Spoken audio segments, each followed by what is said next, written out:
Bonjour et bienvenue dans cette nouvelle vidéo consacrée au MH370. Dans cette vidéo, on va passer en revue certains éléments qui sont rapportés dans l'émission 60 minutes qui est parue en Australie en février 2024, donc tout récemment. Et on va commencer par le débris d'aile qui est rapporté par ce pêcheur australien à la retraite. Alors, la description que ce pêcheur fait est visiblement une grande aile d'un gros avion de ligne, mais il ne donne aucune précision sur la taille exacte. Il dit seulement qu'elle était trop grosse pour pouvoir être embarquée sur son petit navire, au point qu'il a dû couper le filet et le laisser sur place.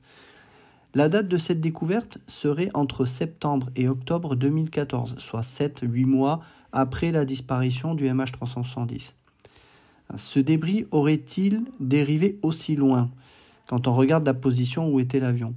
Les courants de la région, on ne peut pas l'exclure totalement, mais un débris de la taille d'une aile d'un Boeing 777 qui serait passé totalement inaperçu serait quand même assez surprenant. Position de cette découverte est plein sud et bien trop éloignée de la zone de recherche, mais il aurait été pris dans le filet et potentiellement peut-être remonté du fond marin. Pourtant, on pourrait penser à un autre accident qui s'est passé il y a bien plus longtemps, le 21 octobre 1978. C'est un cas qui, pour aujourd'hui, fait toujours débat. C'est ce qu'on appelle le cas Valentich. J'avais fait d'ailleurs une émission sur le Maybe Planet avec Jocelyn F. Keller et Pascal Fechner pour aborder ce point-là. On n'a jamais retrouvé l'épave de cet avion. On ne l'a jamais localisé. La seule chose que l'on a, c'est des échanges radio entre le jeune pilote et le contrôleur aérien, où il faisait état d'un objet lumineux qui lui tournait autour. Un cas d'ovni visiblement. Et après, plus rien.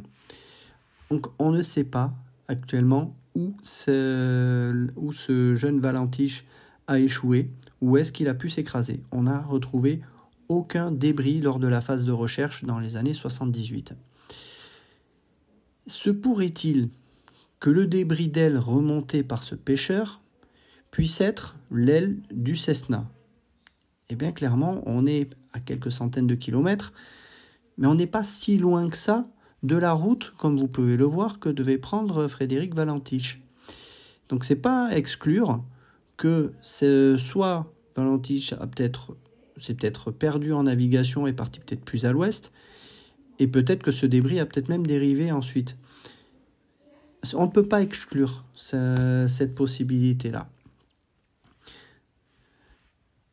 On va ensuite parler de Peter Waring, qui intervient ici dans ce documentaire, qui est un ancien marin de la marine australienne et qui semble pourtant penser que ce débris retrouvé par ce pêcheur devait être recherché parce que pour lui c'est un lien avec le MH370. Quand je viens de vous le dire, je ne le pense pas. On parle ensuite de Richard Godfrey. Alors, Richard Godfrey est très confiant dans sa découverte. Son étude est très technique et il est convaincu que sa méthode fonctionne. Personnellement, après avoir lu tous ces rapports, j'exprime de grosses réserves sur bien des points de la méthode.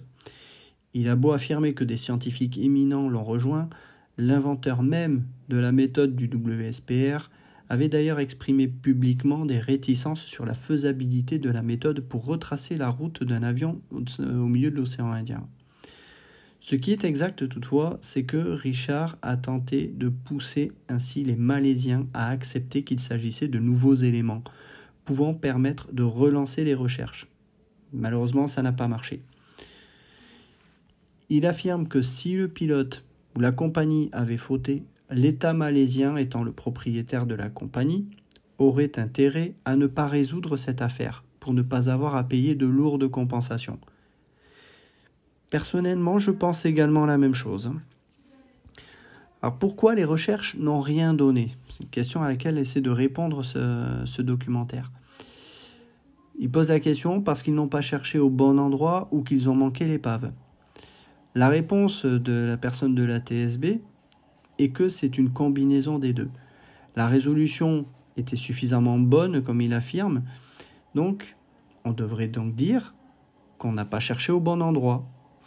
Mais on ne pose pas la question de pourquoi ça n'était pas le bon endroit et des hypothèses prises pour définir cette zone de recherche initiale. Même si avant d'aborder ce point-là, la journaliste donne pourtant un point intéressant là-dessus. Elle affirme que les recherches ont été basées sur le fait que personne n'était aux commandes de l'avion à la fin. Elle affirme que de nombreux experts affirment que les autorités ont eu tort. C'est ce que je n'ai de cesse de dire depuis des années sans être entendu. La critique de la TSB de la part de ce marine, personnellement, je la trouve assez gonflée, cette critique. De dire que l'ATSB n'était pas compétent et que les recherches ont visiblement échoué à cause de l'ATSB. Bref, la réponse de la personne de l'ATSB, Angus Mitchell, il dit qu'il s'agissait d'un travail multinational. Oui, c'est vrai. Mais il regardait de plus près.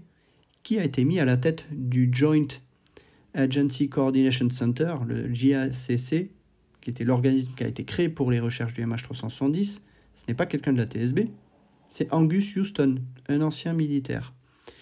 Et la TSB collaborait, mais c'était un service commun, le JACC, qui regroupait la TSB, mais également l'AMSA, l'Australian Maritime Safety Authority, qui est l'organisme chargé des recherches en mer. Donc c'était un travail commun.